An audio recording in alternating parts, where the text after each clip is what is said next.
Hello and welcome to the Hey Mama podcast. I'm Haley. I'm Kirsten. And this is Hannah. We have a guest today, so exciting. We are just trying to encourage moms and make motherhood just a little less whatever it is. So, whatever we have defined it as today. But anywho, so Hannah is our sister-in-law. For people who are confused, Kirsten and I are married to brothers, and Hannah is their sister. Anywho, and so Hannah has 3 beautiful little kids. And how long have you been married? 7.5 years. Yeah. Wow. And also happy birthday. And happy birthday. Yeah. I just think it's so cute that you and your husband have like the same birthday. I don't know why. That is like the coolest thing in the world to me. I don't know. I guess because we've like had it for so long. Like literally, we started celebrating when we were like 12. Yeah. But it's just like, oh yeah, whatever. We should say Hannah met her husband. How old were you? 9? Yeah, we met when we were 9. And she told her sister she would marry that boy. So Hannah does what she says she's going to do. Good or bad. Hannah. But anywho, okay, so what we've been talking about, this is Clancy. He likes to participate. What we've been talking about is funks. And yesterday, Kirsten, I was sending Hannah a voice message of like, here's what we should talk about. Anyways, and I had just listened to a podcast that was like, it's a pity party. You're just throwing yourself a pity party. And I was like, oh, why did we not think of that when we were like, funk is not the right word. So anywho, I will let Hannah kind of go into why she is here and why,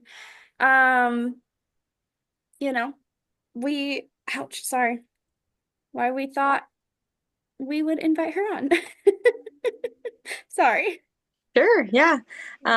You asked me to come on here because I have a chronic illness. I think that, you kind of were like not having a pity party while you're dealing with like, everyday struggles.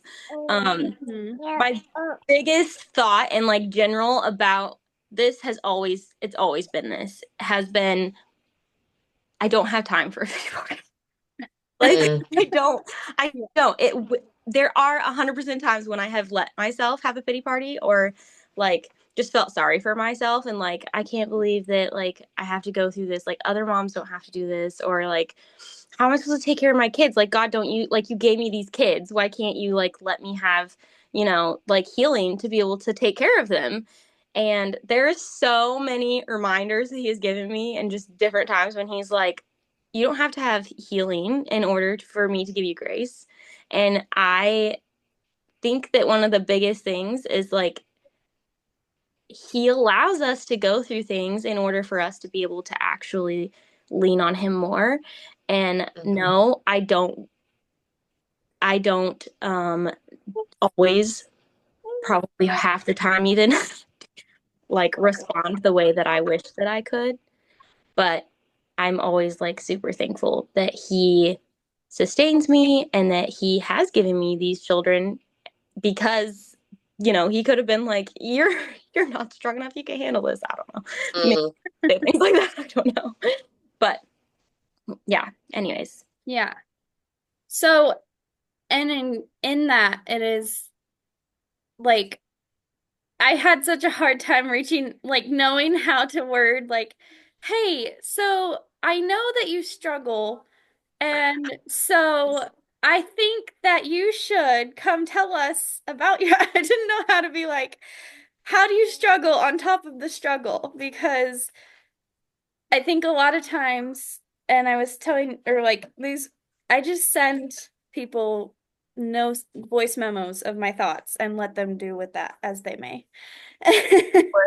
Anywho, and so my thoughts were like, how often us moms who are like, oh, I have an acne breakout, or oh, I feel sick this week. Oh, poor me, woe's me. And how often we like let that define the next month or whatever of our lives. And when oftentimes our eyes can be open to, oh, there's people who like deal with sickness every single day and still have to show up and still have to be reliable and still like it's not like you're like, okay, like good luck kids, here's some goldfish. Right. I mean, And I mean some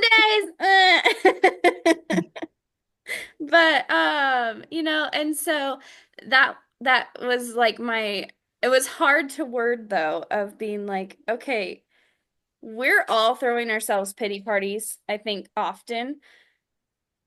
And it can like sometimes we can nip it in the bud really quickly, and sometimes we're like weeks on end, like, ugh, this is all miserable. But Hmm. yeah, anyway, so that's why I'm like excited to hear your heart on like just kind of how like because we all hopefully get better as we become mothers, right? Like hopefully it spurs us into like digging deeper into the word and clinging to Christ more and more because it doesn't, I mean, it gets easier but it doesn't, right? Like because it gets easier, you're not wiping butts and whatever, but then you're discipling little hearts and you're seeing your sin in them and you're like, whoa, wait. And so a anywho, sanctifying process. yes, Oh, yeah. yes. And so, anywho, that's yeah, I'll let you keep going with with You have like specific things that you want me to talk about? I mean, well, like, I was just so okay, I guess I my thoughts. This is just I mean, this entire podcast has been my random thoughts.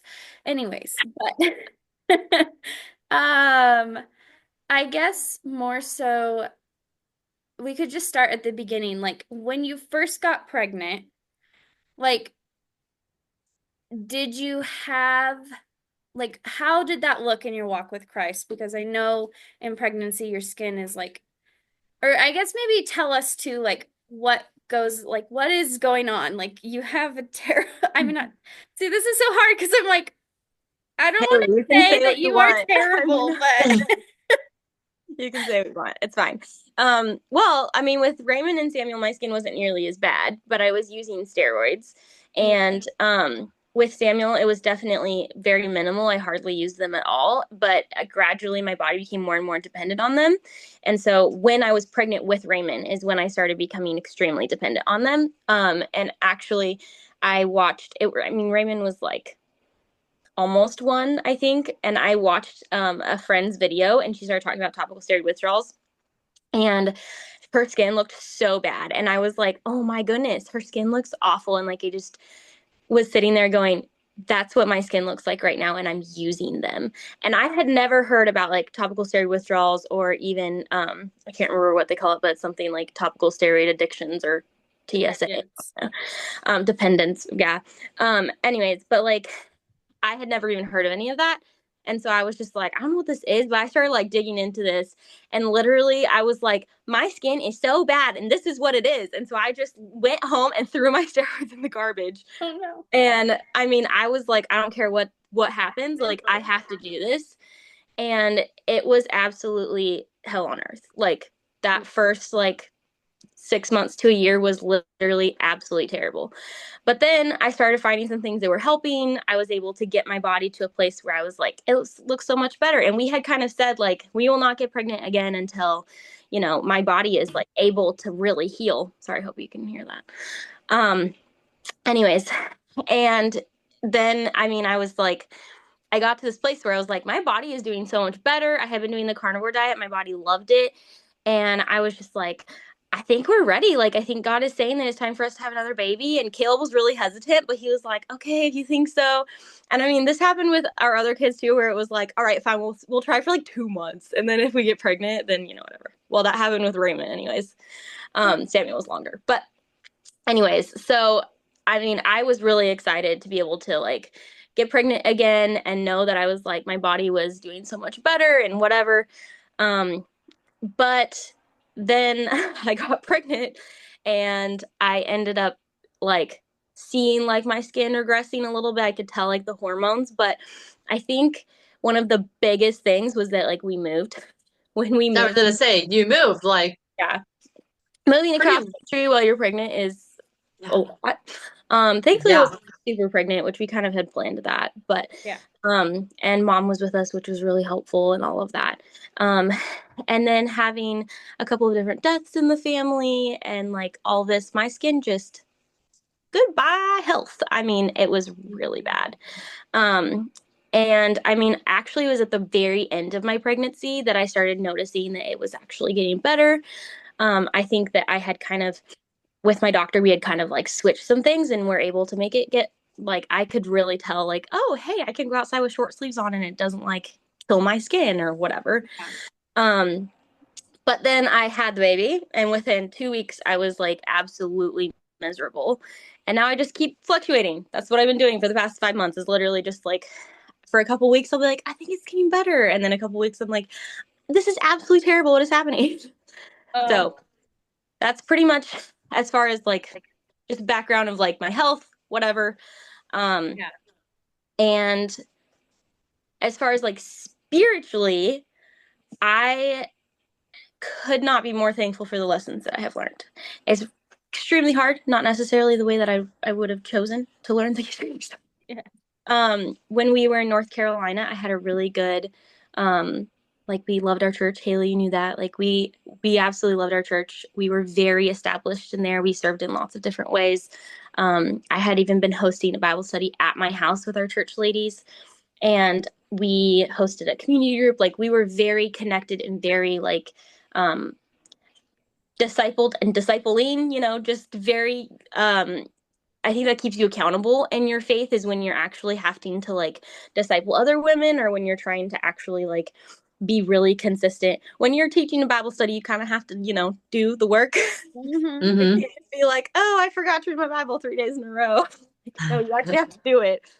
And that was really, really good for me because that just kept me like, it doesn't matter how you feel today, you still have to sit down and you still have to do this. Um, because it's so easy when you feel sick to just put everything on like it's really easy to be like it's okay for me to scroll Instagram for an hour because I don't feel good, so I'm just going to sit here and do this Hmm. instead of being like no, actually it's not okay. It doesn't matter who you are or what your circumstances are, like that's not okay. Yeah. Well, and it really doesn't make you feel any better. No, it doesn't. But I mean, for instance, I have to take like really long baths and they get really Mhm. super boring. And so I'm like, people are like, oh, I got to take a hot bath. And I'm like, I have to take a bath. Like, this is going to be really long and really boring. And I've gone through phases of like, I'll watch a show or I listen to an audiobook or I read or whatever. But a lot of the time, it's like, who wants to see all the reels that I have to send to them? Um, Yeah. and I mean, that's my side of saying, like, this is not there's so many times when I like delete the app because I'm like, that's not who I want to be. That's not what I do. I don't want to spend an hour and a half in the bath and like waste my brain. Like, Yes. um, and then so while we were in North Carolina and we had this like really good, um, I don't even know the word I'm looking for, but just this like this foundation that was so good and that we just really enjoyed and were able to really grow in. It was really hard when we left. It was just like it felt like you just, I mean, Well, and life got really hard yes, very life felt quickly. really hard. Everything was just, it felt like we were just like turned upside down. And so that was the time. Hello, somebody's joining me. This is Samuel. He is back from town with daddy. Go get your paints and you can paint downstairs, okay? Yeah. Um, sorry, he derailed my thought because I have the worst nursing brain in the entire world. And I don't want you to paint up here. Go take it downstairs, please. Thank you. Um, Yeah, I think that when I came back here and like we already had so like just so much stuff happening, that has been really hard to stay consistent in like God's word and stay consistent with like praying and even just having good relationships and not sitting around and having a pity party. Mhm. Like having to build up all these new relationships instead of just kind of like clinging to the few like family members that I'm like, I'll just hang out with you. Because Hmm. I'm like, I don't want to deal with having to like feel like I have to work at having relationships with people, whether they're good or bad. Um, okay, thank you. He's getting paper off his little desk that I'm currently using. Um, I will say that there has been more days than not when all I have, like, Christ is the only thing I can cling to. I mean, Yeah. literally the only thing. I all day long, I'll just like sing different hymns or whatever and be like, I am not proud of the way that I've treated my children or my husband or these things, and I know that's not an excuse because of how I feel, you know. Yeah. Mm. And there's a lot of people who have it a lot worse. And so I can't just sit around and be like, I have this so bad, you know? Yeah. And it's really easy to look at other people's lives and be like, I really envy their health, or I really envy their relationship, or I really envy their house, or whatever, you know? But do we really understand what other people are going through if we are not actually able to like step into their lives and be able to actually, walk alongside them? And Yeah. Hmm. because of my own circumstances, I'm able to view things differently. I'm able to be able to see people's circumstances differently and not just be like, poor me. Well, and Yeah. I think just to like add in, I think sometimes we when everything's going really well. Well, I'm sorry. Your siblings won't pick up their toys. Okay. It's gonna be okay. Thank you. Okay. Sorry, I'm getting gifts. Oh, thank you. Um, it's it can when things are going really well, it can be really easy to like spiritualize how or like kind of oh, I don't know what I'm trying to say, like put yourself up here because like it's going well and things are going well and like spiritually I've been so respectful to my husband and I haven't yelled at my kids for like at least 3 hours. um what what uh, what Yeah, I think that um, when I first started this like topical steroid withdrawals, because this has probably definitely been the worst my skin has been in like a really long time. Um, I definitely had this like, I don't know what is happening to me, and like I would literally sit around and like rock because I couldn't like function, and I hated my children touching me. I've kind of gotten more used to it, and like it's very weird because over the past 2.5 years that I've been going through this has been like my body goes through like something really bad, and then that thing heals up, and then like the next thing goes really bad and like that thing Mhm. heals up. Super weird. I mean, literally the whole eyebrows falling out is like probably the weirdest thing. I was not prepared for that, and I was also not prepared for them like growing in like an old granny. I mean, literally. I'm like, Didn't that happen when you did a steroid shot or something one time, right? it's not a steroid shot. It's called Dupixent. I don't actually know. It's supposed to help like with your like genetics, but that didn't affect my eyebrows. That made my eyelashes fall out. Eyelashes. Okay. Um, which my eyelashes are much thinner now because of that, but I don't think I've had really any issues other than that. But no, literally, like I barely have eyebrows and I can't touch them. If I put like, I have always like colored them in, and I can't do that because they start weeping for like no apparent reason. Oh, Mm. Okay, whatever. So if it looks like I have no eyebrows, that's why. But I started like looking into more people, got on some Facebook groups, and like apparently it's very normal to lose your eyebrows. I'm like, Oh, okay. wow. And they like grow like back here. It's like they grow in like over here. It's super weird. I'm like, I've never had that in my life. But I don't even know what I was saying before that. Why I got like really distracted about my eyebrows. uh, your body, Uh, like when one thing happens, then the next thing happens. Yes, it's Like like there's probably one thing is like really bad, and then it will like heal up in another. So like when it started out, my legs were really, really bad. And so like my kids like wanting to sit on my lap or wanting to come and touch me, and I would literally be like, do not touch me. And that was like one of the most one of the most sanctifying things was giving up my desire to just be able to like I wanted to be able to just cling to my hurt and be like, this hurts and I can't do this for you, you know? Yeah. And just like instead being like, okay, I'll figure out how I can like hold you or let me touch you. Samuel's old enough now, I can tell him like, hey, buddy, today mommy's skin really hurts and like I can't touch you. Like you can't just come up and touch me all the time. Yeah. But Raymond is still like he's 3 and he's like, what is wrong with you? Like why can't you just touch Yeah. me? Love, snuggle me and hold me and let me scratch you with this and Yes. that. Yes, and like don't rub my back, please. Don't don't mess with me, whatever. But Yeah. um yeah, two things that I are coming to my mind are like I remember when I first started and I didn't know what this was going to look like. I didn't know how like cuz this can some people like heal up really quickly and some people it takes years. And so I remember um like just crying and laying on the end of my bed and saying like I don't think that I can do this. I don't think that I can continue on in this journey. Like who can do this? Like no wonder they talk about like people's like suicidal like stats, on like it goes up so much higher or whatever. And I just remember the Lord putting this like weight on my heart of being like I didn't ask you to do it. I'm going to do it. Like I'm Mm. I'm going to do this with you. And there's no way that I could do this without him. I don't know how people do this without being a Christian. Like like how do you get through every day without that? Because Well, otherwise it's so funny when people like so many people who like go through drug withdrawals end up coming to Christ because there's no other way to go through a withdrawal of anything. But um you get to literally rock bottom. You're like at the end of yourself, which yeah. is interesting because I feel like there's many times in my life where I felt like that was a really, really hard thing and like I had to do that. But I don't think I've gone through anything that lasted so long. Like, Hmm. Yeah.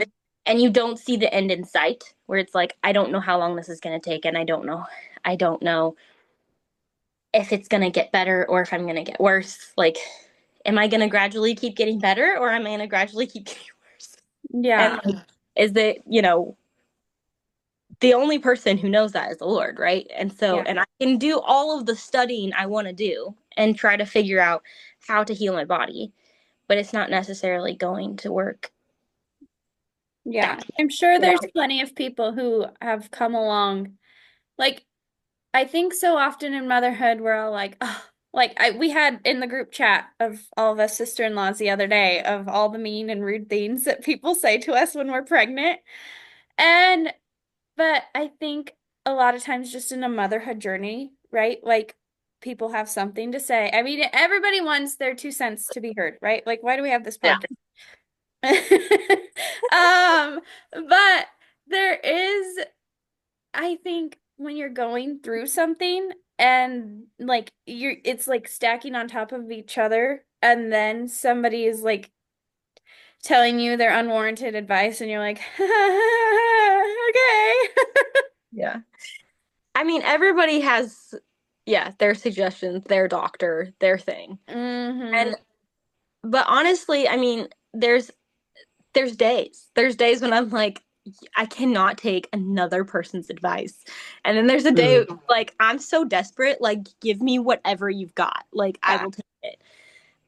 But I really do appreciate, I mean, this gives me more of a that mindset and that perspective of like instead of when somebody says like I'm struggling or they actually are willing to open up a little bit because it is really hard to be vulnerable and open up about it. Like instead of saying like, "Well, have you tried?" or Yeah. "Have you gone?" saying like, "Hey, what way can I support you and what way can I help you?" You know, Oh, that's good. if you're 100 miles from me, like I can't do much for you, but I could send you a Costco order or I can like I mean, Thank you. whatever. I can pray for you. I can like but what specific ways can I pray for you? I mean, it's so easy for us to say, "Oh, I'll pray for you," right? Yeah. But like actually saying like what way do you need me to pray for you today? Like, is there one specific thing that's like really big today? And some of those things are like the smallest things, but like, okay, I cannot handle my children's voices today. I don't know why, but they're driving me crazy. I mean, that's just like a mom thing, right? And Yeah. the next day you're like, I'm totally fine. I think it was just hormones. Like, whatever. You're like, But they're not little evil gremlins. It's fine. it felt like it, but they're not. But that's what I mean. Like, I mean, literally, while I was pregnant, I kept sitting there going, I don't know how I'm going to be able to nurse my baby because I had some really major like things happening that were like going to affect nursing. And I was literally like, I don't know. Literally started nursing and they went away. And so it's That's one it. of those things where you're like, we can sit here and we can focus on how are we going to do tomorrow? How are we going to do next week? How is this going to work?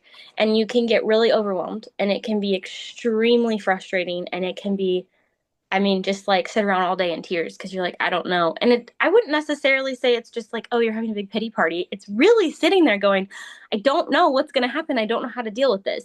But Mm-hmm. then remembering like Christ has said for us not to be anxious in anything and not to worry about tomorrow. And that's because he's not giving you grace today for what you need tomorrow. He's giving you grace tomorrow for what you need tomorrow. Yeah. I was just trying to look up that scripture about, oh, let tomorrow worry about itself, which is why scripture memory is probably important because you need those I'm really scriptures bad at in your head. references, but I mean, when Jesus talks about it in like Matthew or whatever, um, he mentions like don't worry about tomorrow. I think it's Matthew 18, maybe. Keep making that up. But then also like Paul brings it up multiple different times, you know, just and like that's so much easier said than done. You're like, Well, Mm-hmm. so like what brought on this whole series of like, what is a funk? Why are we in funks? Like, why does motherhood sometimes just seem impossible? Is my pastor was going through Philippians. And it was just kind of like a random thing, and it's just all about humbleness. And like obviously Philippians is being written at near the end of Paul's imprisonment, and it's this whole thing, and he's still so humble. He's still so like, this is for Christ. All is for Christ. It's not for me. It's not what I've done for me. And it's not what I've done for Christ. It's what I'm doing every day to point towards Christ. and like who do I get to point towards Christ and who or how can I glorify Christ and not like nobody cares about how good your house looks or how often you do the dishes or Yeah. like you know there's I mean because there's so often when you can feel really guilty because you left the dishes or because Mhm. that load of laundry has literally been on the couch for a week or whatever it is. Kirsten, I feel like you're better at this than I am, but You I want to just go see my living room right now? I mean I literally Not am turn like the when camera did at I me. vacuum last, you know, like nobody cares about that in the grand scheme of things. Is it more important that we like shepherd our children well, try to like steward our things well, and when we go through trials of whatever kind, because you're going to, because you're going to, That's life. where where are other people gonna see your eyes? Mhm. Like, are they gonna see like she came like every time I talked to her, she was like complaining or she was like whining about something or whatever, or was she like her eyes are on Christ and you can tell her eyes are on Christ, like even without saying anything, you know? And I, that's my desire. yes. Even if it's not super evident, that's my desire. Same, same. I saw this, and this is like, it's such a weird realization, but when I kind of realized, because I was like, oh, I'm such a respectful, kind wife. I'm such a good wife. I'm so good for my husband. I am giving him his fifth baby. I am a great wife.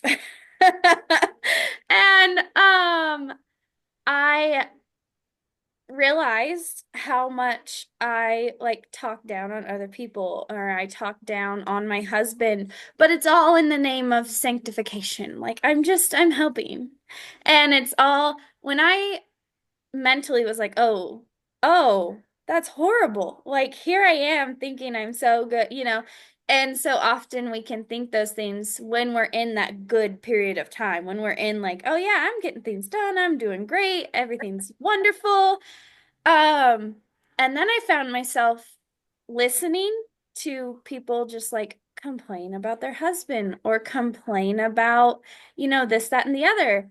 And when you really open your ear to that, it is it is horrible to hear that those complaints and like to hear like, oh, like, you know, whatever people, I mean, there's misery loves company. There's always something to complain about. But how Well, it's often, like the wine culture. I mean, I don't drink wine because my skin hates, yes, but that's what I think of, is like the moms who sit around with their like glass of wine and just like whine about everything. I'm yes. like, And it's like, Love that. justify me because I'm, I'm you not know, saying I drinking had a wine is hard bad, day. but I don't, No, I don't think having a glass of wine is bad. I'm just saying you need to be careful about what you say when you're drinking it. there's a very few select people.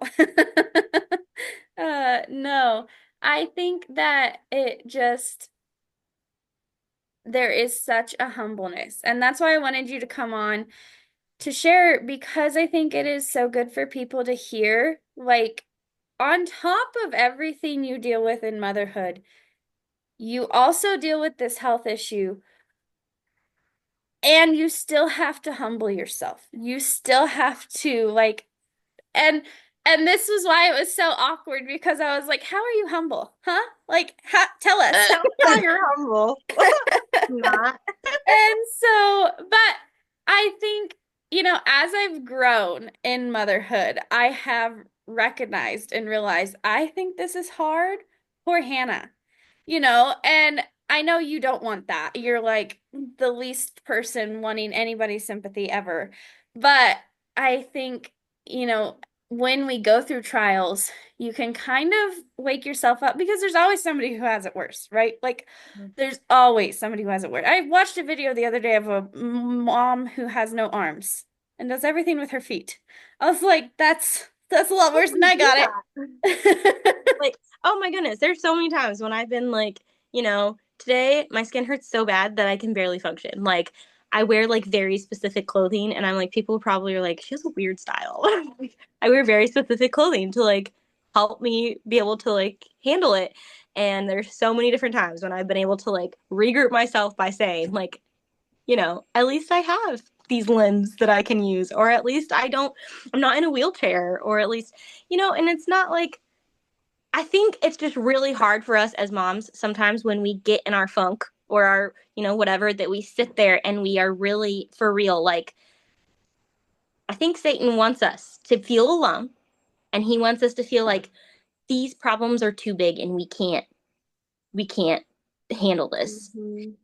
Hmm. And if you come over on this side and you think these problems are too big and I can't handle them, but there's somebody who can, and he's already there with me doing it. He didn't ask me to do this by myself. Like, he never said, "All right, go have some kids, enjoy yourself." Like, Yeah. no, that's not it. And if you have any kind of, well, I mean, I think if you're a mom in general, but like, you're a mom, you're a Christian, like, you're fighting the good fight. And every single one of us is going to have our own things. I very easily can feel like, oh my goodness, like 3 kids, like this is getting like overwhelming to do like these 3 children. And then I think, my mom had 10 kids. How in the world did she do this? And she had chronic Yeah. illness. Like, how Yeah. in the world did she keep up with this? And then I think, well, yes, we each have our own trials. We each have our own things. God gives us things to endure, and he allows us to endure things, and he's there. That's like literally the only way we get through this. Yeah. Well, I laugh every time because um people are always like, "Oh, how do you have so many kids?" or whatever. And then like expect my husband to be like this super sympathetic man of like he feels bad for giving me all these kids or something. I don't know. Like that's like the response they're expecting. I don't know. And I've said this to Kim, your mom, and multiple times like it's really not fair because Jesse has no sympathy for me.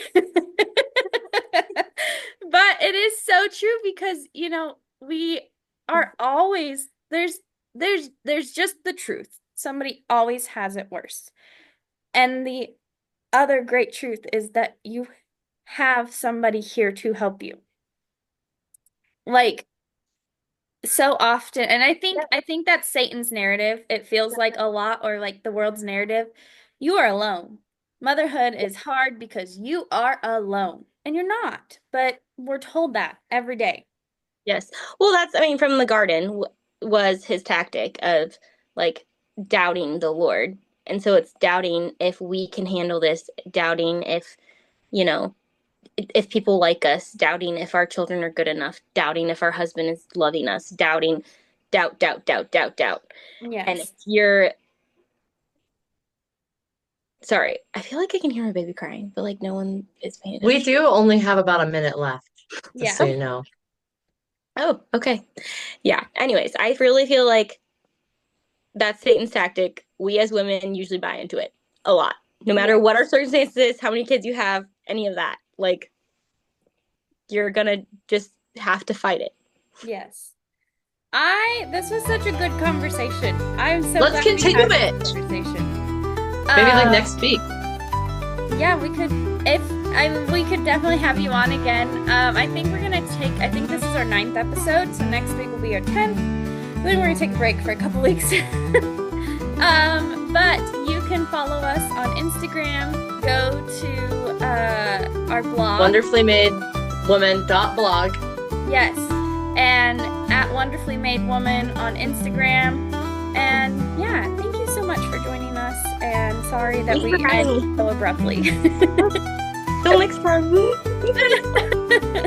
Alrighty. Thank you. Bye. Bye. Bye.